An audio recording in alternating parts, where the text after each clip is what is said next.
In the past, Tom, we've always ended with your favorite piece of retro technology, but we've asked you that and you've told us that before. So now I'm gonna flip that a little bit. What's your current favorite piece of today technology that makes you smile?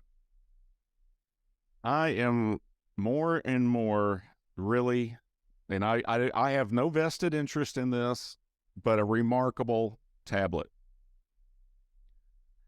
I have gotten into, and I know Kindle's got a kind of a competitor out now for it, but reMarkable's been doing it for a few years, and because and actually I bought it and I didn't use it for a while, but this is a great note taking tool that you've always got with you, and in many respects, it's like having a Kindle with 1,500 books on it.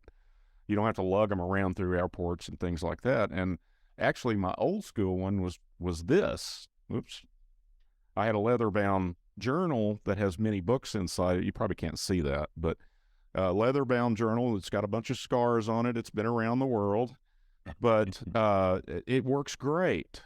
It's heavy. It can't store that much, and this is the latest, greatest personal productivity thing that I've really gotten into it more and more and more. But that's a personal productivity thing. Did you have something else in mind? No, that's amazing because some people take this different directions, and I think people often overlook the thing that helps them the most is probably the best technology in their life. And so that's awesome. Right. Years ago, that's how I got into this business as a hobbyist and a nerd and build my own computer, and I was on the internet as a hobbyist before there was a World Wide Web. That's how old I am.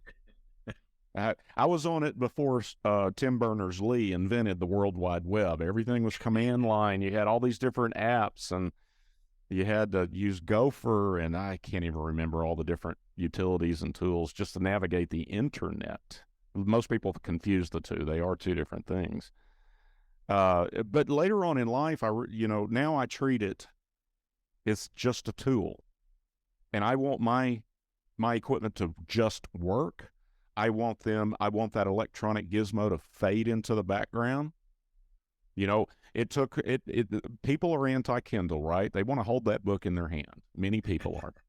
And I had that resistance as well, but then I forced myself to use it enough to where that Kindle started fading into the background, and then realized that when I make notes through books, and especially self improvement books like business and leadership and management and sales, anything you want to do, I'd make notes through it and highlight it. So after about a year, I'd go back and just look at my highlights, and I could get a refresher on the book of the things that I thought were important at the time. And that's big benefits that it's much harder to do by highlighting manually in a book. You can search it and you can push it out to an HTML file. I read a sales book this past year, and we bought a copy for everybody that needed it in the office, and I pushed out all my highlights from that book to everybody in an HTML file, and I said, here's the important stuff that I took out of it. So if they just wanted the cliff notes, or sometimes the highlight would reference a certain page that you needed context, right? And so it's a productivity booster, not only for me, but for my team members as well.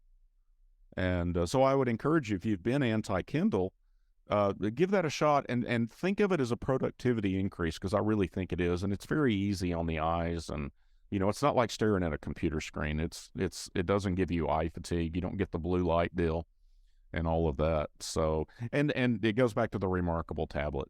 I had to force myself to get rid of, to kind of give my travel partner here a rest.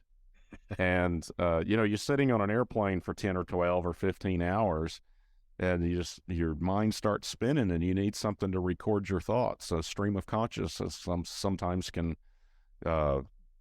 just take you in a whole different direction, and the reMarkable tablet does that and much, much more.